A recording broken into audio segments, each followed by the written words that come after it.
Hello guys, welcome to 5th generation Bishop and welcome to another quick review. Another vlog guys.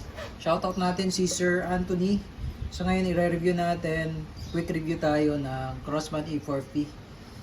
Crossman E4P airgun, pistol, belong to a category of a pistol. So pistol siya. Yan. E4P, PB pistol, air powered sport. So mahaba siya pero in a category of a pistol. So it comes with red dot optic. May kasama siyang red dot optic.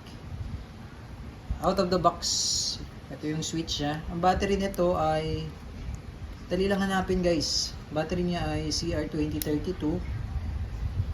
Any brand naman pwede as long as 2032.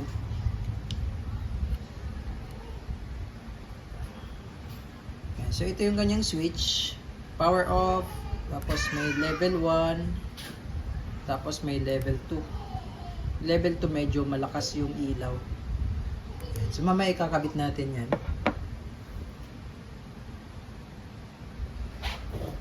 Okay, so bali ito po yung kanyang magazine.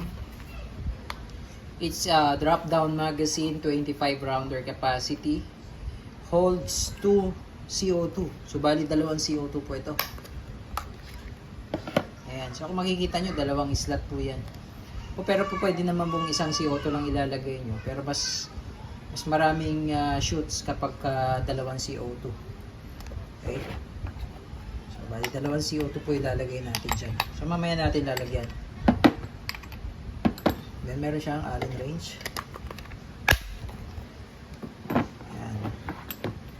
So, bali ito yung kanyang bala, 4.5mm in diameter. Steel ball, bolitas po yan.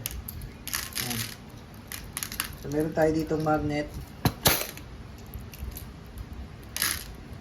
Pakita ko lang sa inyo na talagang bolitas yan. Ayan. Okay, this is 4.5mm steel ball. Meron tayong copper coated. Meron din po tayong silver coated. Ayan, bolitas din yan. Ayan. Okay. So, itong unit natin, meron siyang 13 inches quad rail, mag release, modular rail butt, tapos switch for semi-auto, full auto, and then safety, bolt release. Ayan. So kapag wala na siyang bala, naglalak yan. I mean, nag-open bolt siya. Wala na siyang bala. Ayan. Okay.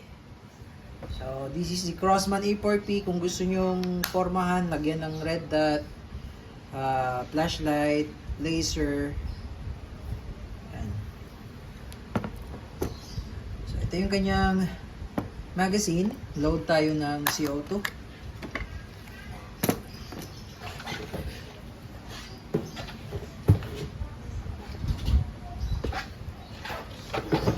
Okay.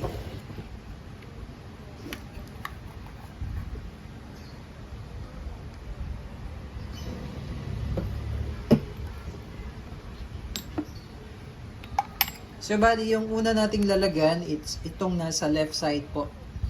Yan, sa may left slot, yun yung una nating lalagyan. Kasi itong nasa right side po, yan po ay yung, tawag nito, free flow po yan. So, pag dito po kayo naglagay una, sisingaw lang. So, dapat, yan, may naka-indicate naman po first. So, ito yung una nating lalagyan.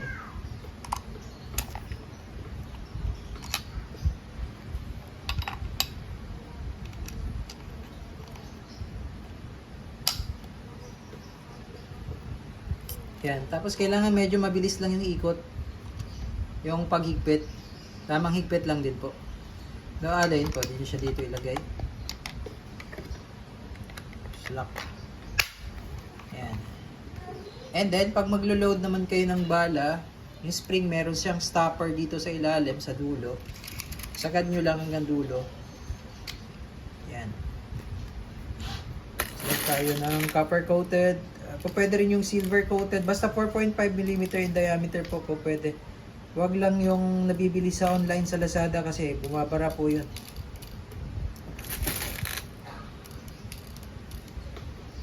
Let's release. Okay, so bali yung dalawang CO2 I think nasa more or less nasa 100 shots po yun. Okay. Kakabit natin yung red dot para matesting natin. Testing po, Crossman A4P.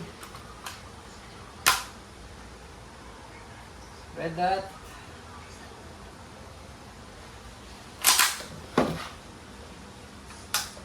Semi-auto.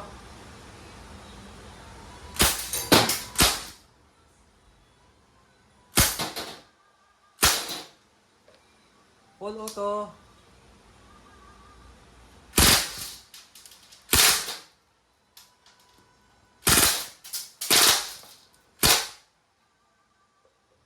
Open bolt. Release mag. Bolt release. Hammer down. Crossman A4P. Airgun pistol. Solid.